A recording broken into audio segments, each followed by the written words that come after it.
Okay, the Bitcoin reserve is here in the US. Last week, Donald Trump signed an executive order stating that it shall be established. In today's video, we're going to dive deeply into the whole topic, and we're here to find out how big of a deal this is and what kind of repercussions it could have in the future. Last week on Friday, I released my weekly news and I said it could be that we as well see a crypto reserve, because this was kind of what everyone was anticipating based on the posts and the news surrounding the whole topic.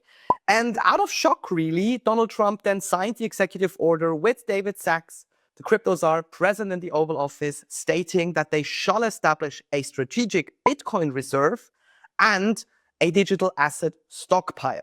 The key difference between the two is very important. The reserve shall be established as a starting point with the confiscated coins that the US already has. There shall not be any selling. And on the other hand, in the future, there shall be budget-neutral strategies to acquire more Bitcoin for that reserve. There shall not be, for example, a money printing issue where you just print money and buy it with it. There shall be market-neutral strategies, something similar as to what we maybe have seen with Strategy and Michael Saylor, where they will then add Bitcoin to that reserve. And very importantly, nothing in that reserve shall ever be sold. In the press release, which I will then include somewhere over here, you actually also saw that the White House is acknowledging Bitcoin as digital gold, therefore as a store of value. On the contrary, then with the second part of the announcement, we also saw the establishment of a digital asset stockpile.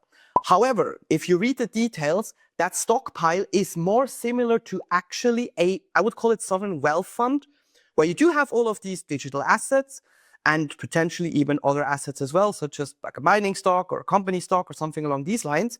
But that shall be established out of non-criminal assets. So the White House is also, if you read between the lines, establishing that a lot of altcoins have been used and abused in the past, and that there is actually not a lock to not sell, but you can actually more of trade these products and then establish a return, and obviously a good return for tax-paying money in that stockpile. Meaning, potentially, if there is a time horizon there where they could sell a lot of the digital assets in that stockpile with a profit, they could in fact actually also turn that into Bitcoin and put it into the reserve. So to quote what every parent is lying about, the US government seems to have a favorite child, and it definitely is Bitcoin, because they see the long-term store of value function in it.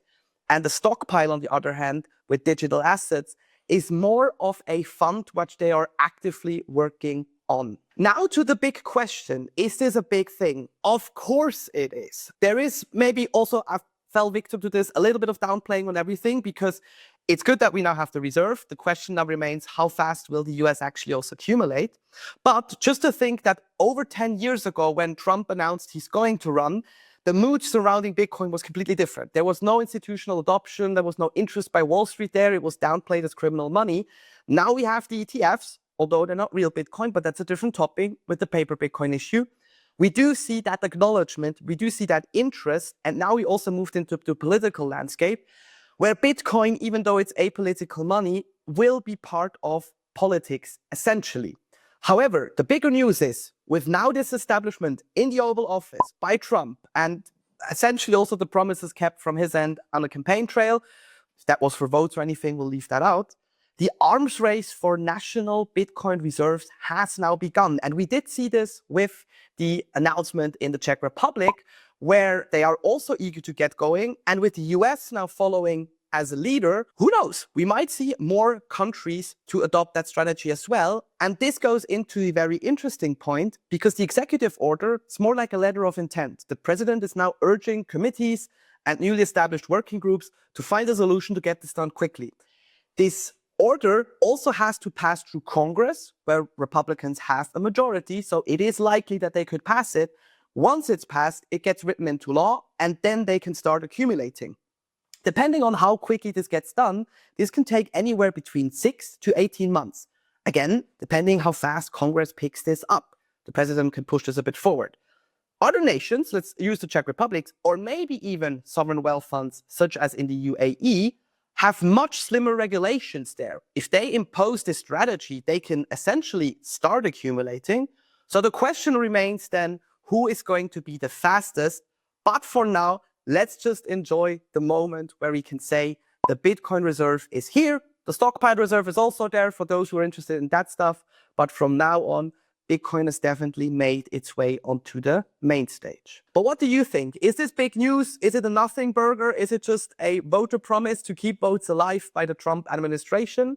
Let me know with a comment below the video, and I look forward to seeing you in the next video.